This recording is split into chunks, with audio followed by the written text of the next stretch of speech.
Welcome to the f***ing news. I'm your host, Kellerman, and here's some of the shit going on in the world today. In Nigeria, protests continued for a fifth day over economic hardships, though with dwindling numbers due to a harsh government crackdown. Around 13 protesters have died, and some reports say as many as 700 have been arrested. In Venezuela, protests continue as President Nicolas Maduro refuses to accept the results of the presidential election, which he seems to have lost. In his pursuit to maintain control, more than 2,000 people have been arrested and 22 people have been killed. After weeks of violent protests and clashes with police, Bangladesh's Prime Minister Sheikh Hasina has resigned and fled the fucking country. And in Iraq, rockets struck Al-Assad Air Base where U.S. personnel are stationed. And some of them were injured in the attack, and yeah, you should probably care about that. Welcome to the f***ing news. I'm your host, Kellerman, and here's some of the shit going on in the world today. Serbia made a deal with the European Union to broaden its mining of the country's lithium, and thousands of people showed up in Belgrade to protest the deal and demand environmental protections. Pop star Taylor Swift canceled her concerts in Austria after 2 people were arrested in connection with planning a terror attack at one of them. Ukraine launched a cross-border attack on Russia, injuring 31 people, including a few children, according to the Russian Ministry of Health. A state of emergency has been declared in the Kursk region of Russia, where several thousand people have already been evacuated from. Hundreds of lawsuits brought by the victims of the Maui wildfires have been settled, amounting to $4 billion in payments. Protests and riots continue in England, now spreading to Belfast and Northern Ireland. Violent anti-immigrant protesters have been attacking mosques and hotels that house asylum seekers. More than 375 people have been arrested so far, and now thousands of anti-racism protesters have come out to counter-protest the original protesters.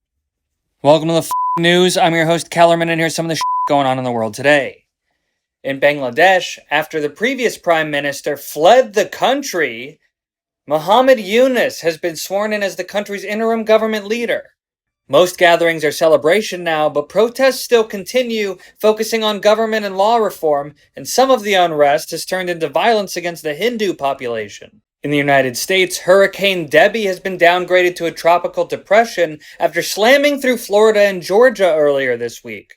The depression is now making its way up through the Carolinas and Virginia, with a current death toll of 7 people. Hamas has named Yahya Sinwar, one of the masterminds behind the October 7th attack on Israel, as their new leader, replacing the one that was killed in one of the strikes in Iran that I mentioned last week. Despite the escalating tensions with Iran and Yemen, Israel is reportedly stepping up its airstrikes across Gaza, killing at least 40 people since yesterday and issuing new evacuation warnings to what had been safe zones. And U.S. President Joe Biden, the Emir of Qatar Tamim bin Hamad Al Thani, and the President of Egypt Abdel Fattah al-Sisi have called Israel and Hamas back to the negotiating table to finalize a ceasefire and hostage deal once and for all. At the time of making this video, Israel is the only one that has agreed. Welcome to the f***ing news. I'm your host, Kellerman, and here's some of the going on in the world around you. Thailand's constitutional court ordered the dissolution of the Move Forward political party and banned its 11 executives from working in politics for 10 years. A U.S. court has ordered failed crypto exchange FTX to pay $12.7 billion back to its former customers. 10 IDF soldiers have been arrested in connection with the alleged sexual abuse of prisoners caught on tape. A container ship fucking exploded at Ningbo port in China. Luckily, it was evacuated in time and there have been no deaths or injuries reported. And a plane went down in Sao Paulo, Brazil, killing all 61 passengers. And they don't know how or why this happened, but it looks like it just fell out of the fucking sky. It's terrifying. Follow me if you give a shit.